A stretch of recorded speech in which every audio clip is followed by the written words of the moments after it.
الحمد لله نحمده ونستعينه ونستغفره ونؤمن به ونتوكل عليه ونعوذ بالله من شرور أنفسنا ومن سيئات أعمالنا من يهده الله فلا مضل له ومن يضلل فلا هادي له ونشهد أن لا إله إلا الله وحده لا شريك له وأن سيدنا ومولانا محمدا عبده ورسوله أما بعد ایک دنیا ہے اور ایک آخرت ہے. ہر انسان دنیا کی کامیابی چاہتا ہے اور ہر مسلمان آخرت کی بھی کامیابی چاہتا ہے.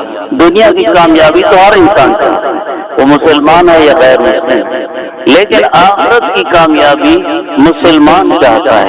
اس لیے کہ مسلمان کا ایمان ہے کہ آخرت ہے, قیامت ہے, جنت دوزخ ہے.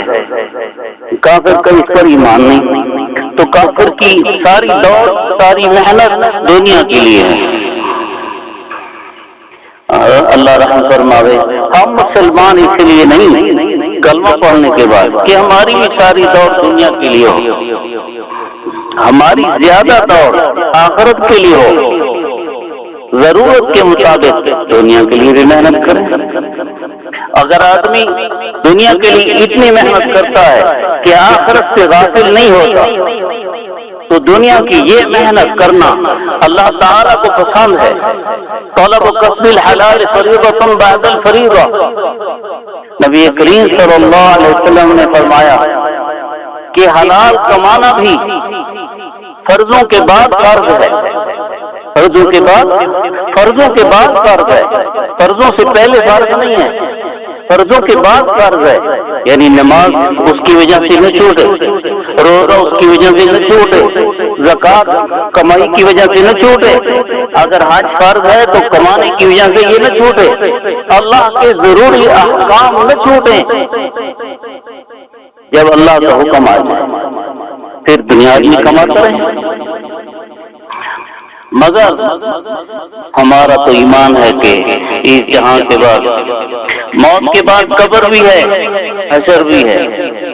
قبر میں بھی سوال و جواب اور حساب کتاب ہونا ہے. من ربوں کا, تیرا رب کون؟ من نبیوں کا, تیرا نبی کون؟ ماں دینوں کا, تیرا دین کیا ہے؟ اللہ کے فرشتے پوچھنے آئے ہیں. جب اللہ کا مومن بندہ قبر میں ہوگا, اللہ کا فرما بردار اس کے حکموں پر عمل کرنے والا قبر میں ہوگا, تو فرشتوں کے آنے پر وہ کیا کہے گا؟ ربی اللہ, میرا رب اللہ ہے. دینی الاسلام, میرا دین اسلام ہے. نبی محمد, میرا نبی محمد ہے صلی اللہ علیہ وسلم. اللہ ینادی مناد من السماء, جب یہ صحیح جواب دے دیتا ہے مومن تو آسمان سے اللہ کا منادی آواز لگاتا ہے, صدق عبدی, میرے بندے نے ٹھیک جواب دیا. افرشوہ من الجنہ والبسوہ من الجنہ وافتحوا لہ بابا الی الجنہ. اس بندے کے لیے جنت کا بستر بچھاؤ, جنت کا لباس پہناؤ, جنت کا دروازہ کھولو. من ریحہا وطیبہا, یہ ہوتا قبر میں ہے اور قبر میں ہی جنت کی خوشبوئیں اور ہوائیں آتی ہیں.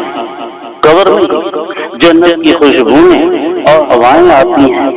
یہ جنت کی خوشبوئیں جو قبر میں آتی ہیں, کبھی قبر سے اوپر والے ہم ہندو کو بھی سونگھائی دیتی ہیں, ہماری ناک میں بھی پہنچ جاتی ہیں کہ قبر میں سے خوشبو آ رہی ہے.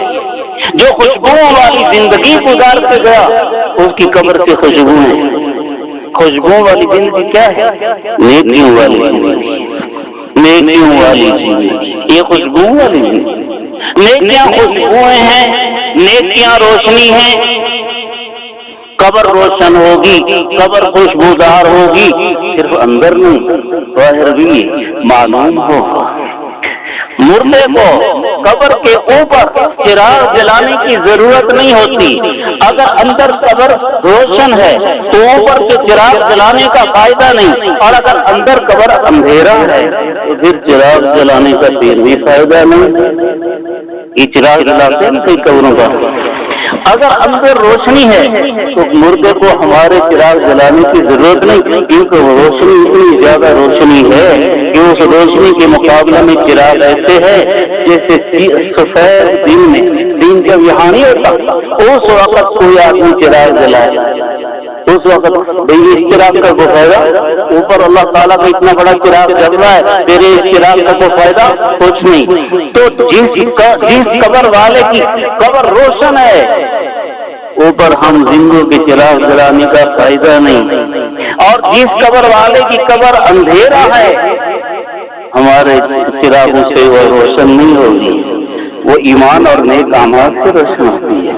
ایمان اور نیک اللہ سے تعلق ہوگا تو آدمی کہے گا میرا رب اللہ ہے، دین سے تعلق ہوگا تو آدمی کہے گا میرا دین اسلام ہے، حضور سے تعلق ہوگا تو آدمی کہے گا میرا نبی حضرت محمد صلی اللہ علیہ وسلم۔ بہت سے آدمی کو حضور کا نام نہیں آتا، پوچھا جائے بھائی آپ کا نبی کون ہے تو کوئی بول رہے حضور صلی اللہ علیہ وسلم، حضور صلی اللہ علیہ وسلم، یہ کوئی حضور کا نام تو نہیں ہے، حضور کو لقب، یہ تعظیم کا لفظ ہے، جیسے ہم جناب علی بولتے ہیں، جناب علی یہ تعظیم کے لفظ، تو حضور اور حضرت کا لفظ تعظیم کا لفظ ہے، یہ نام تو نہیں ہے۔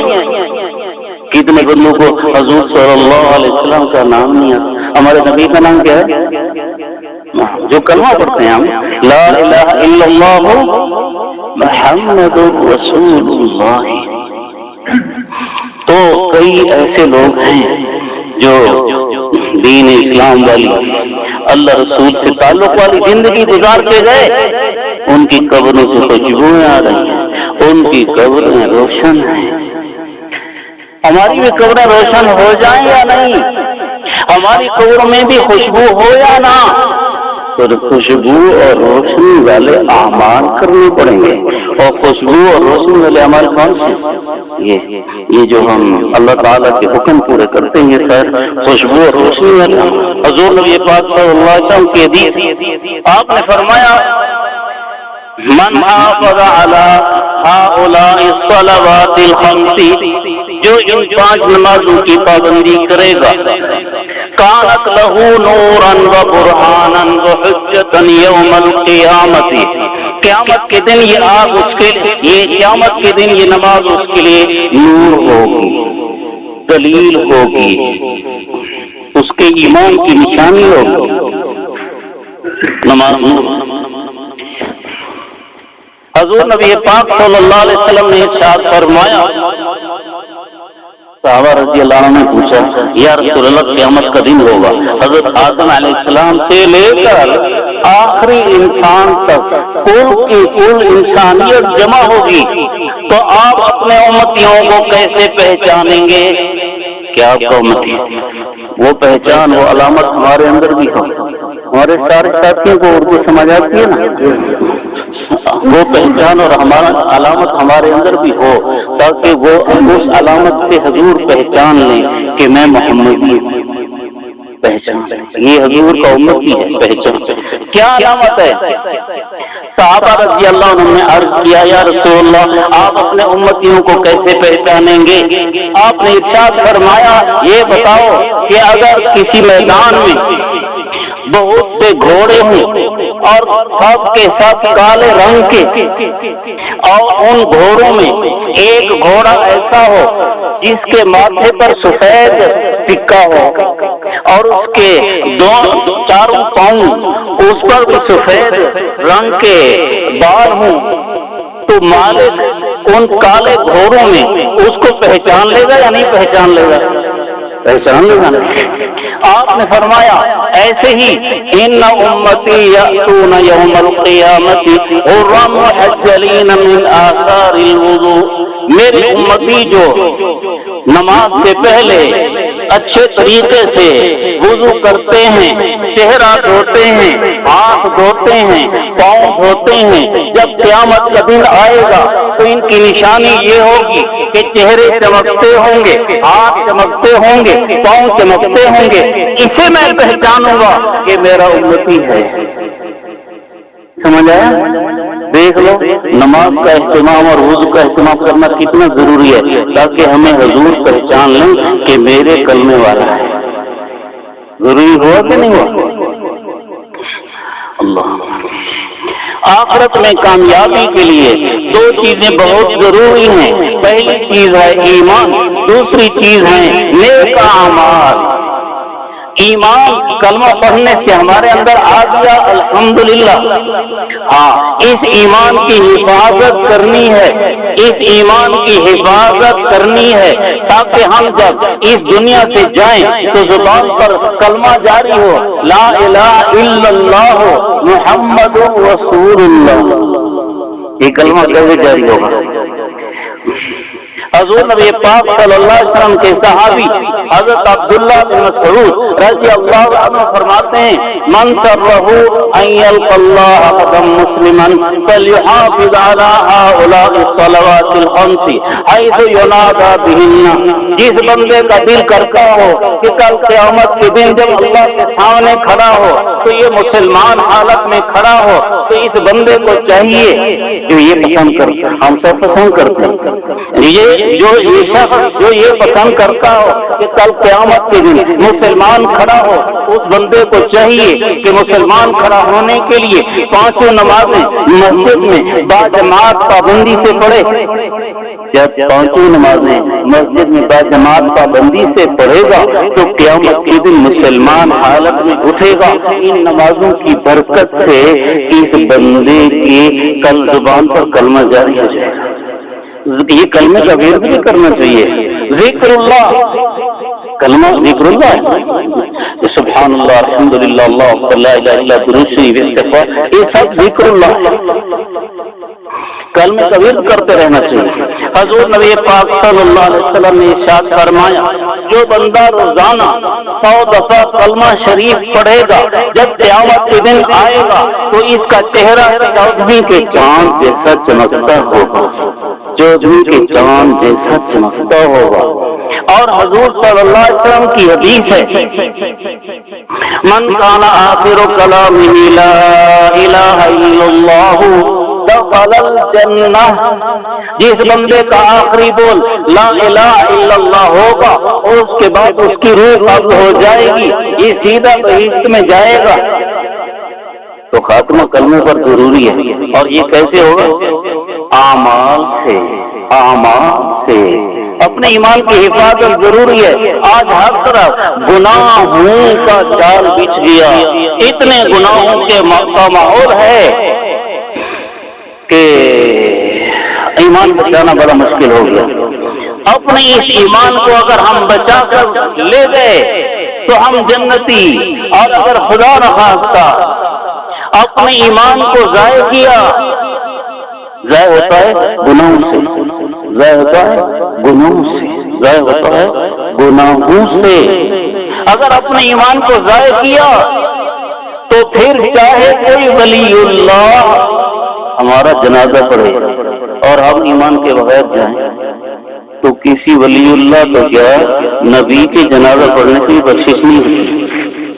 نبی کے جنازہ قرآن شریف میں ہے، عبداللہ بن ابی مرتا ہے، اس کا زبان پر کلمہ ہے، دل میں ایمان نہیں ہے، نبی کے پیچھے نمازیں پڑھتا ہے، نبی کے ہاتھوں میں صدقہ دیتا ہے، سب کچھ ہے، لیکن ایمان اندر نہیں۔ جب ایمان نہیں ہے تو جب اس کا جنازہ پڑھا گیا، پڑھنے والے حضور صلی اللہ علیہ وسلم، اللہ تعالیٰ نے فرمایا میرے نبی استغفر لهم او لا تستغفر لهم ان تستغفر لهم 70 مرة فلن يغفر الله لهم، ان کے لیے بخشش کی دعا کرو یا نہ کرو، اگر 70 دفعہ بھی بخشش کی دعا کرو گے اللہ نہیں بخشے گا۔ ان المنافقین فی الدرک الاسفل من النار، یہ منافق ہے اور منافق جہنم کے بالکل نیچے والے حصے میں ہوگا۔ منافق سے بڑا عذاب جہنم میں کسی کو نہیں ہوگا۔ منافق کون ہوتا ہے؟ دل میں ایمان نہیں ہوتا، اس کے دل میں ایمان نہیں۔ عبداللہ بن ابی کے دل میں ایمان نہیں تھا۔ ہم دل و زبان سے مومن ہوں، ہمارا ایمان کی تبدیل پکا ہو جائے. مثل کلمۃ طیبۃ کشجرۃ طیبۃ اصلها ثابت وفرعها في السماء تؤتي أكلها كل حين بإذن ربها. اللہ تعالیٰ فرماتے ہیں جیسے کھجور کا درخت ہوتا ہے، کھجور کے درخت کو زمین میں دیکھو تو نیچے جڑیں اس کی اتنی مضبوط ہوتی ہیں کہ ہم میں سے کوئی طاقتور سے طاقتور بھی اس کو جڑوں سے نکالنا چاہے جڑوں سے نہیں نکال سکتا، اوپر سے کاٹ دے گا نا. جڑیں تو زمین میں اتنی مضبوط ہیں کہ وہ نہیں نکال سکتا. مومن کی جان بھی اوپر سے جا سکتی ہے، ایمان اس کا اتنا مضبوط ہوتا ہے اور ہونا چاہیے جیسے کھجور کی جڑوں کا وہ جڑیں مضبوط ہوتی ہیں، اندر سے کوئی نہیں نکال سکتا. آج ہمارے ہی مسلمان ہیں جو پیسے کی خاطر مرزائی بن رہے ہیں، ہمارے ہی مسلمان ہیں جو پیسے کی خاطر عیسائی بن رہے ہیں، ہمارے ہی مسلمان ہیں جو پیسے کے پیچھے جھوٹ بول کر اپنے ایمان کو خراب کرتے ہیں، پیسے کے پیچھے رشوت لے کر، پیسے کے پیچھے سود لے کر، پیسے کے پیچھے حرام طریقے کا کمائی کر کے، پیسے کے پیچھے یہ سب کر کے اپنے ایمان کو خراب کرتے ہیں. ایمان مضبوط کیسے ہوگا؟ نیک اعمال سے، گناہوں سے برباد ہوتا ہے. اللہ شیخ الحدیث رحمہ اللہ مولانا زکریا صاحب نے واقعات لکھے ہیں بہت سے. ایک واقعہ یہ ہے کہ ایک آدمی مر رہا ہے اور مرتے وقت اس کے آس پاس پڑھتے ہیں کلمہ لا الہ الا اللہ محمد رسول اللہ اشہد ان لا الہ الا اللہ، کلمہ پڑھتے ہیں. وہ کہتا ہے بھوسا جانتے نا بھوسے کا یہ ڈھیر اتنے کا، یہ ڈھیر اتنے کا، یہ ڈھیر اتنے کا، یہ کہتے کہتے موت آ گئی. جن کاروبار کا اتنا محبتی کہ موت کے وقت بھی اس کی زبان پر اپنا کاروبار ہے، دنیا سے ایسا دل لگا لیا، کلمہ نہ پڑھا اور دنیا سے چلا گیا. اللہ حضرت تھانوی مولانا اشرف علی تھانوی بہشتی زیور، کئی لوگ پڑھتے رہتے ہیں، آپ لوگ سوال کرتے ہیں بہشتی زیور، یہ بہت ضروری ہے. اس کو سبق کے انداز سے آدمی پڑھے، روز ایک صفحہ پڑھے، آدھا صفحہ پڑھے، کچھ مسئلے پڑھا کرے اس سے، اور شروع سے لے کر آخر تک پڑھے، آدمی کو سمجھ آ جائے گی. بہشتی زیور والے مولانا اشرف علی تھانوی رحمہ اللہ فرماتے ہیں کہ ایمان کی مثال چراغ کی ہے، اور چراغ جیسے یہ کھلی جگہ ہے، یہاں پر چراغ جلاتے ہیں، چراغ سمجھ رہے ہیں آپ؟ چراغ دیا اس کو بولتے ہیں. چراغ جلاتے ہیں، مثال یہاں جلا دیتے ہیں.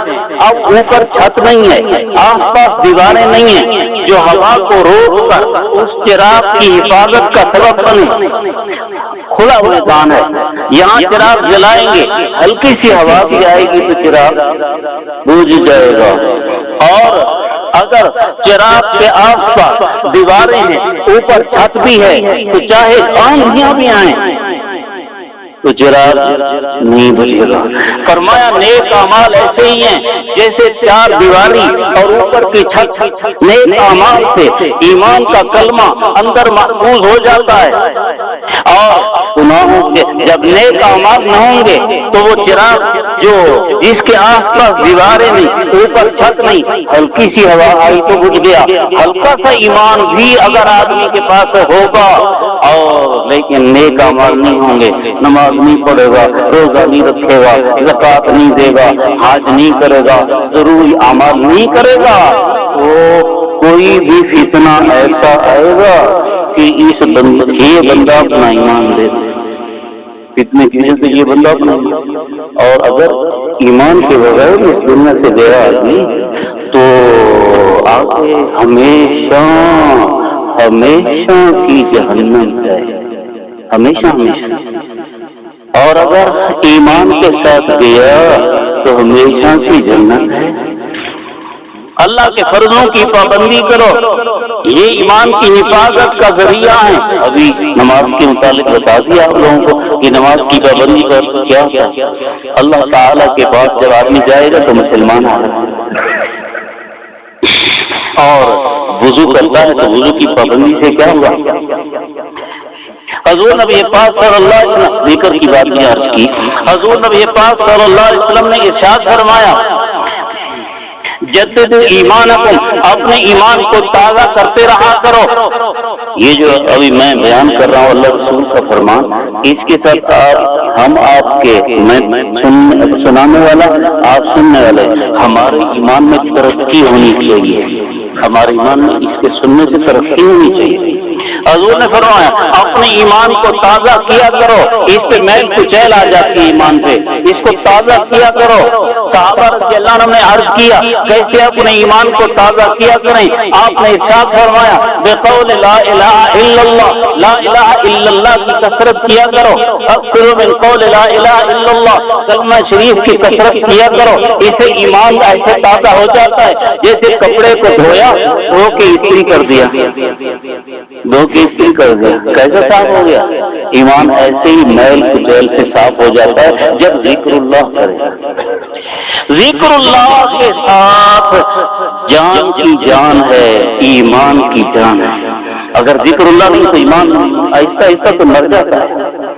ہماری عجیب حالت ہے کہ ہم نماز پڑھتے ہیں نا، نماز، یہ نماز اللہ کا ذکر ہے، اپنی صلاۃ ذکری، یہ نماز کس لیے؟ نماز اس لیے پڑھو کہ مجھے یاد کرنا ہے، اللہ تعالیٰ فرما اس لیے پڑھو کہ مجھے یاد کرنا ہے۔